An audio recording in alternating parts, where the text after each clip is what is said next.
Okay, I have some friends who will not participate in murder mysteries because they're so afraid of the acting piece or feeling uncomfortable and awkward. So I am here to dispel that myth that participating in a murder mystery means you need to be like a Broadway actress.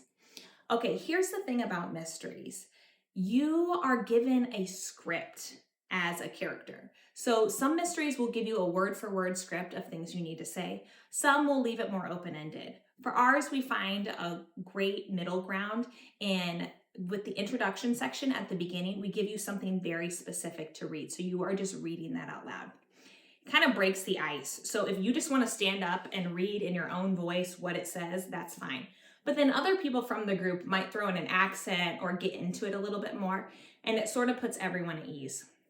Then in round one and round two, you are given specific tasks. So on our cards, we have specific phrases that you might want to say, but generally they're pretty open ended. And this works really well for people who do not identify as an actor or actress. So it'll say things like, as you're talking with people, make sure to correct their grammar because you're a linguist.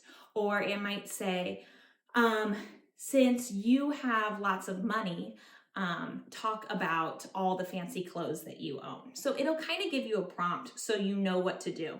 We also always put a line in there like, when in doubt, do this. This is really helpful for the people who don't want to engage in conversations or ad lib. So, for example, our son is 9 years old. He does not like acting. He would rather be the narrator, and he feels very uncomfortable if he has to act like a different character. Well, he loved playing in our kid murder mystery, The Desert Palace, because he was a palace guard and it said, whenever you're not talking to someone, stand and guard a door, which he was like, that's a very specific thing. I can stand and guard a door. And he looked really in character the whole time.